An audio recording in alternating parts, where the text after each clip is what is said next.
Hey guys, Justin here again. Welcome back.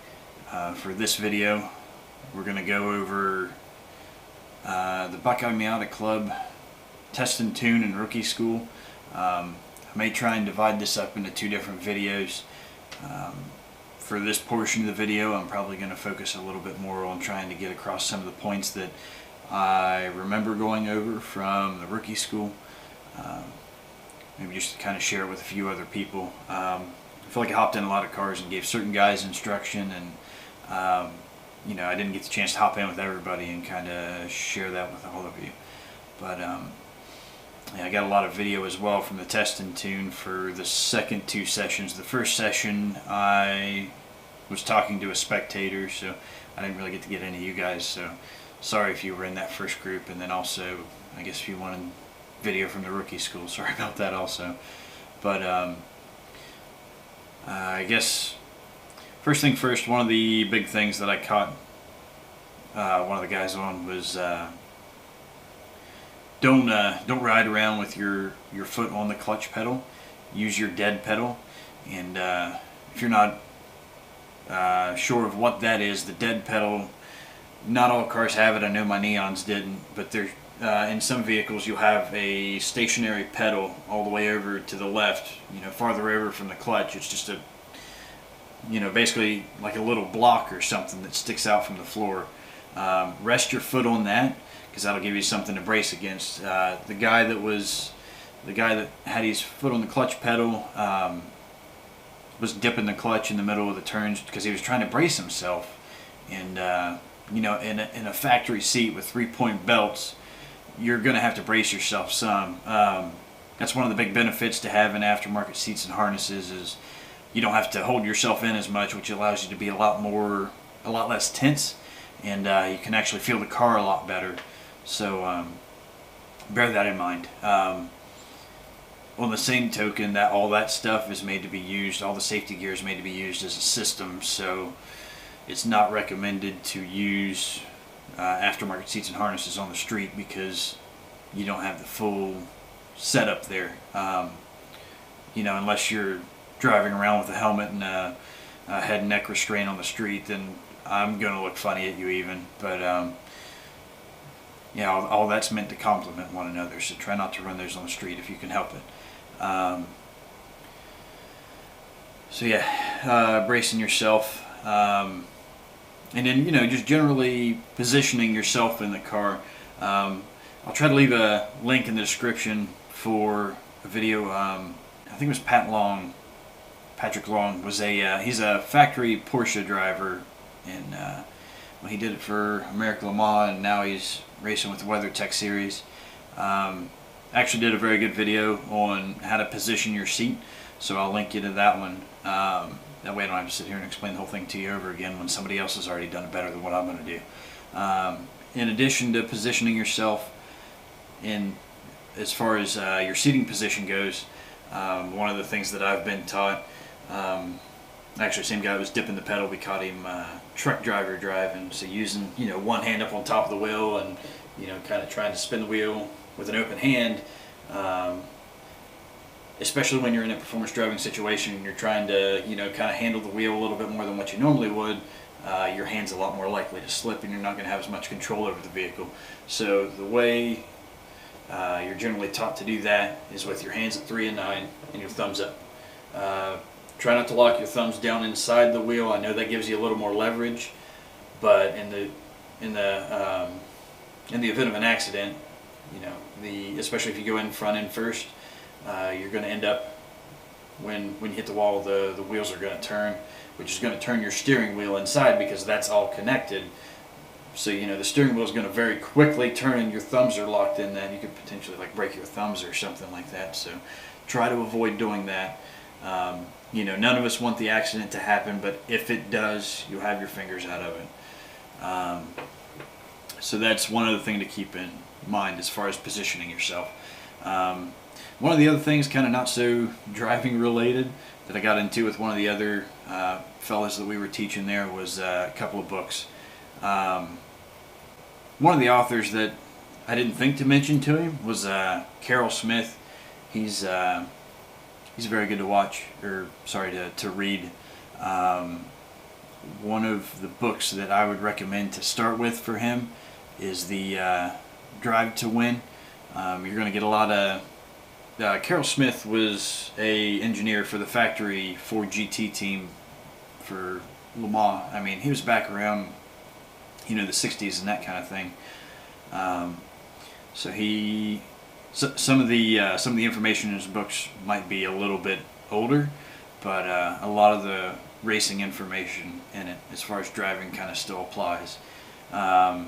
He's also got other books, so if you jump into Tune to Win or Engineer to Win, you're going to get that from an engineer's perspective. So a lot of that's over my head. So bear that in mind if you go reading some of his other books. But Drive to Win is a good one to start with. The other one that I wanted to recommend to him, Russ Bentley. He's got a lot of books in the Speed Secrets series. I think the one I've got is Ultimate Speed Secrets, where he kind of took a lot of his information he had in his earlier books and kind of lumped it into one book and added a little bit from there. And one of the things that he said he really liked about that book was that he was able to kind of take everything that he had already put in his other books and kind of group it together a little bit better to kind of keep it a little more coherent. So that's another good book to check out if you're into reading up on kind of some driving ideas. And that was a really good book because he took that from the very basics all the way up to some very advanced stuff, and you get a lot into the mental game in that book. And his big thing he likes to talk a lot about is mental programming and how to kind of sit there and visualize everything in your head before you actually go out and do it. Maybe do it repetitively. Even when you're not at the track, to kind of keep yourself ready for the next time, because the more you kind of go over that in your head, and he talks about doing it perfectly, because if you don't, then you're programming bad things, the things you don't want to do into your head, and you'll actually end up doing the same things on track. So besides those two, I think the last one I want to recommend is Going Faster. It's an old Skip Barber book that they used to use to teach. So that has a lot of good information in it, and probably one of the best driving books. Of course, Ross's is hard to compare to as well, but that one, again, they take you from the very basics, because the stronger your basics are, the better you can build on your advanced techniques and all that sort of thing. But they take you from the very basics up to some very high level stuff. And some of the cooler things they talked about in both those books was tire slip angle, and how you'll if you're actually out track driving, you'll hear the tire squealing before you get up to the actual traction limit of the car, unless you're on slicks. Those are different. And that's one of the things I'm sure we'll get into later, is how, especially when you're trying to learn how to performance drive, how less is more, because the lesser tires will actually talk to you a lot better than slicks will, so it's not always a good idea to jump in on slicks. But yeah, they talked about how, you'll have a certain slippage of the tire, and it was like somewhere around 7 to 9% a normal race tire slippage. So you actually have 7 to 9% of the tread of the tire actually breaking away from the road as you're driving along, and that's the peak grip level that you're going to create from that tire. And then, obviously race tires have a little bit more of a knife edge curve than what street tires do. They're a little more forgiving, and I think you actually got a little bit more slip out of those before they reached their peak grip. So they were definitely more forgiving. You just had to worry a little bit more about overheating them. So that's probably a little more in depth than we needed to go for a few driving basics, but just an idea of what you can find in those books. One of the other big things I noticed a lot of is a lot of guys were trying to, stay in first going around an autocross course, and it's very common for the guys who've been there for a while.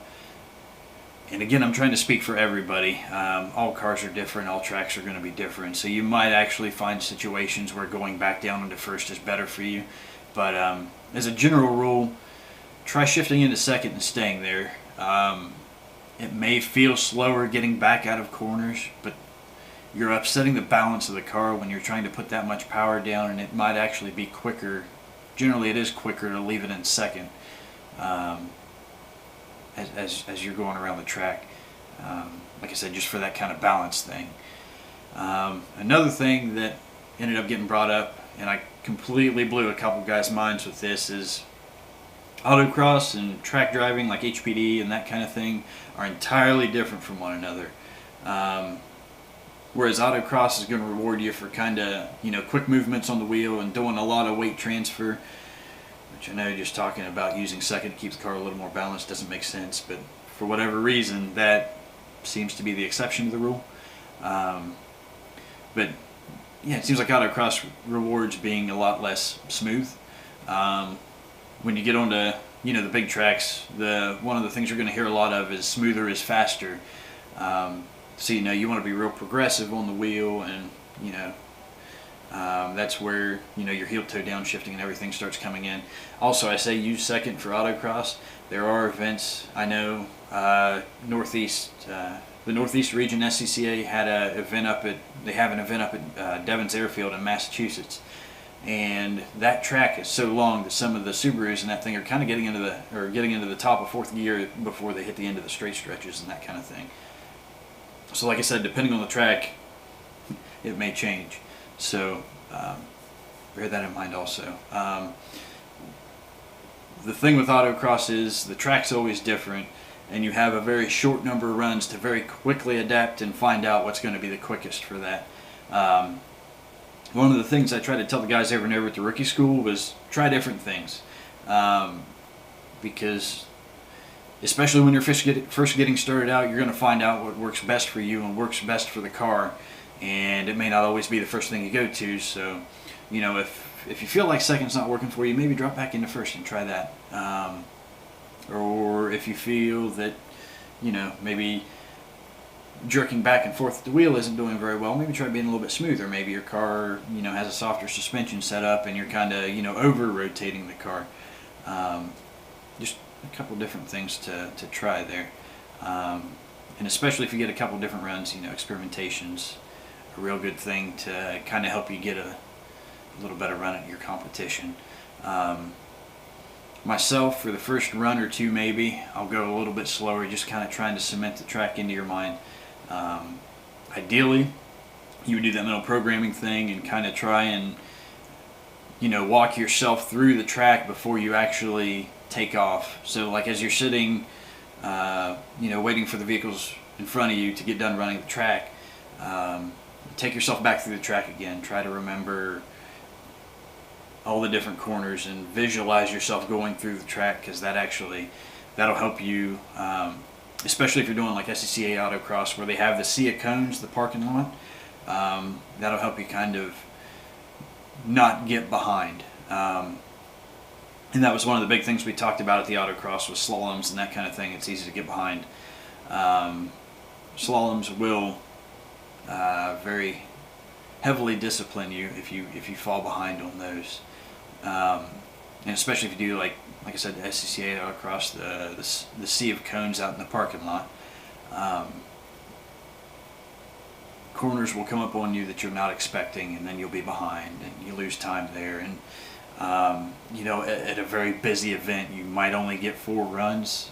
6 is usually on the higher end, but yeah, you might only have 4 runs to actually figure everything out. So trying not to throw away as many of them as possible is a good idea.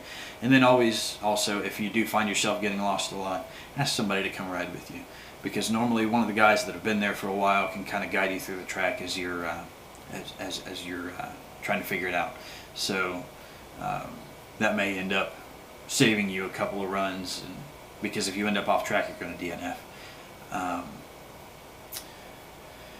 And I think that's about it for autocross pointers that I've got on top of my head right now for you. That's some of the big points we went over in the rookie school. So stay tuned for the next video. I'll try and get some video of you guys actually out on course. And I guess we'll see you at that video.